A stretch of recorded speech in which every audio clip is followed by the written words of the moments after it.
Hola a todos, espero estén muy bien. Bienvenidos a este nuevo video en el curso de Python con énfasis en Django.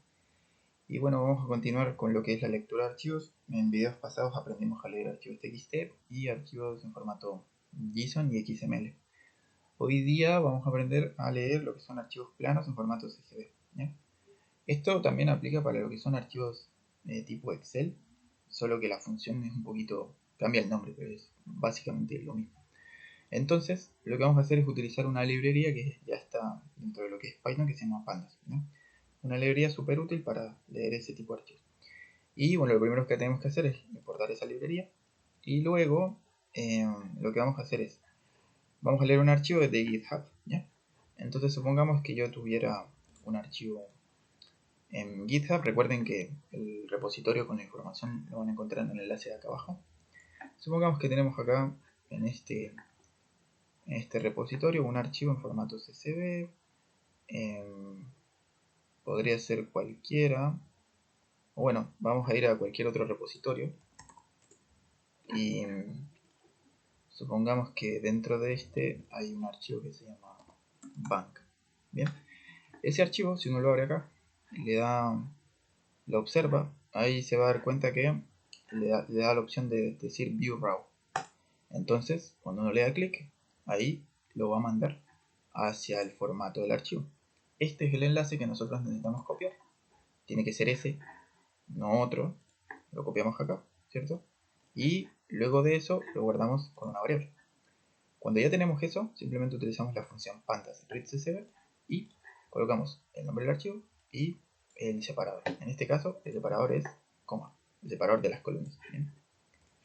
Bueno, al hacer eso, ya tenemos lo que es la lectura de ese archivo. En este caso se puede demorar unos segundos porque son varias, son cierta cantidad de filas. Y ya después de eso podemos observar el archivo. Miremos la variable, ahí está. Es un data frame. Si le preguntan por el tipo de dato, me va a decir data frame. Bien, pandascore frame data frame. Y bueno, ese objeto tiene muchas cosas que uno puede hacerle. Por ejemplo, podemos verificar las primeras 5 filas. Para eso se usa este método que se llama get. Pero también podrán verificar las primeras 3, las primeras 2, las primeras 5, etc. ¿Ya? Tienes también lo que es el dtypes para mirar los tipos de datos en las variables. Por ejemplo, aquí podría ser variables tipo entero. Los objetos son estructuras que tienen caracteres y números. También tienes lo que son a veces variables booleanas, pero en general eso es lo que tenemos. Y puedes también mirar el info, que es la información respecto a nulos de cada columna, y también su tipo de dato. Puedes hacer un método que se llama el describe, que es para sacar la estadística básica de todas las variables. Y bueno, ahí por ejemplo para todas las variables numéricas sale conteo, media, desviación estándar, mínimo, entre otras cosas. También puedes hacer conteos de nulos con este método y después utilizas sum y lo va a hacer para cada columna. Puedes mirar las columnas del objeto y puedes mirar el shape, que es la cantidad de filas y columnas, como ven acá. Y también podrían hacer filtros. De repente, no sé, les interesa filtrar, no sé, que el job sea igual a una característica particular. ¿Dónde encuentran las características? Bueno, pueden irse acá, eligen la columna y le dan value counts. Y ahí lo que va a hacer es contar cuántas veces aparece cada columna. ¿Ya? También pueden utilizar el unique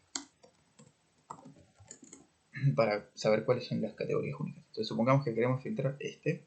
Entonces, ¿qué hacemos? Entramos al objeto y luego de eso, esta sería la condición de filtro, que la columna jobs sea igual a management. ¿Bien? Y luego sacamos las primeras 5 filas. ¿Bien?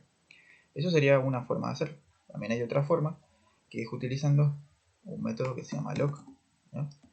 Y en ese método lo que hacemos es ponemos el nombre de la columna sea igual a management, job sea igual a management.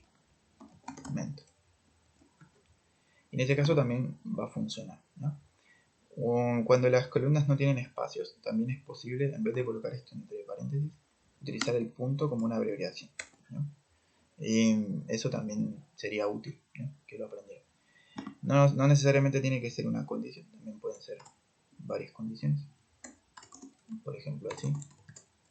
Y por ejemplo aquí quisieras verificar, no sé, otra condición, por ejemplo que fuera technician, ¿ya? Y de esa forma puedes hacer filtros múltiples, ya sea con los ANDs o con los OR. Obviamente aquí no hay ninguno que sea los dos al tiempo, pero si utilizas el OR, ahí sí, ¿bien? Ahora se preguntarán, ¿puedo utilizar esto? No lo puedes utilizar, porque esto es una condición tipo bitwise. Entonces tienes que usar los símbolos OR, barrita vertical, o el AND en este sentido, ¿ok? Así que eso sería. Lo mismo puedes hacer acá, colocas la condición que quieres filtrar y bueno. La ventaja del lock respecto a esta es que después de que tú haces el filtro, la primera posición del lock siempre es el filtro. Pero después, cuando tú colocas una coma, tú puedes elegir columnas. Por ejemplo, housing. Entonces, de repente ahora quieres trabajar con solo estas columnas filtradas. Entonces aquí puedes hacer eso. ¿Bien? Y esa sería como la ventaja del lock respecto a la condición de filtro típica. ¿Bien? Y también puedes hacer filtros sobre columnas numéricas. Por ejemplo aquí que la edad sea mayor a 30. Ahí se cumple para todos. Y después ese archivo se puede exportar. Entonces supongamos que yo quisiera guardar ese archivo en un formato CSV. Entonces él tiene distintos métodos. Uno va y separa sobre DF, coloca punto. Hay un montón de métodos que uno puede hacer. Pero hay uno que se llama to. El to te permite exportarlo a distintos formatos. A CSV, a diccionario, Excel, a HDF, HTML, JSON, LaTeX, etc. Pero vamos a guardarlo en CSV. Entonces ahí colocamos eso. Queremos la ayuda. Ahí nos dice cómo debemos hacerlo. Bueno, el path, separador. Eso es lo principal. Lo demás son añadiduras. Puedes elegir columnas para guardar, qué hacer con los nulos, si quieres guardar el header o no, si quieres guardar el index o no, si quieres un método de encoding, compresión, en fin, hay varias cosas que uno puede hacer. Y en particular la forma más sencilla de hacerlo es utilizando esto, ¿no? Colocas el nombre del archivo, la ruta obviamente, y el separador, y si quieres guardar el índice o no. El índice serían estos numeritos de acá, que él lee automáticamente la secuencia. Entonces si yo hago esto, debería crearme un archivo que se llame datadavid csv con la información. ¿Bien? Así que eso sería en este caso la estructura de lo que es cómo leer archivos y cómo exportarlos. Ahora, si tienen un archivo en formato XLS, por ejemplo, vamos a ver si por aquí hay alguno. Ya, por ejemplo, este de acá. Nosotros también podemos leerlo. Vamos a suponer que vamos a leerlo de este repositorio. Vamos a ponerlo en la carpeta y luego de eso lo vamos a leer. ¿Bien? Entonces vamos a ponerlo en donde estamos trabajando y después vamos a leerlo. ¿Bien? Como es un archivo XLS, la función es un poquito distinta, pero es básicamente lo mismo. Sería pd.readxls read excel, perdón, y aquí colocan el nombre del archivo. Supongamos que se llama insurance. Y aquí no hay que colocar ningún separador. ¿Ya? ¿Por qué? Bueno, porque básicamente él automáticamente reconoce que es un archivo Excel. ¿Ya?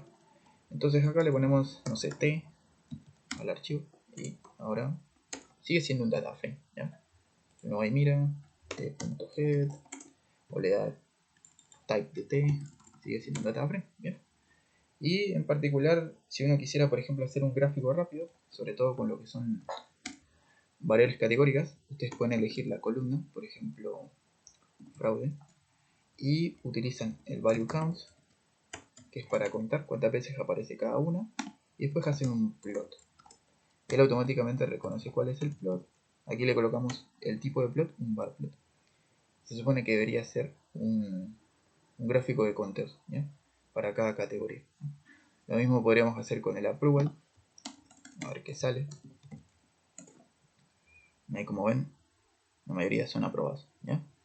Y si de repente quisieras hacer otro tipo de, para variables numéricas, por ejemplo la edad, podrías utilizar un histograma, ¿no? Bueno, aquí no sería con esto porque no tiene sentido hacer un conteo de la edad, pero sí un plot, formato histograma. Ahí se puede dar cuenta que uno, claro, entre 20 y 40, 60. Y bueno, eso serían algunas otras cosas que pueden hacer. De la misma forma, este archivo se puede exportar como ustedes lo deseen. Por ejemplo, tu CSV, o incluso se puede exportar a Excel. ¿Bien? Y ahí le ponen un nombre, david.xlsx, y ya.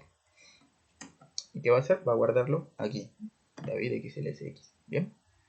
Yo lo voy a borrar porque no lo voy a trabajar, pero eso sería básicamente la lectura de archivos CSV o Excel y la exportación. Bien. Espero que haya sido claro y bueno, nos veremos en un próximo video. Hasta la próxima, esté muy bien.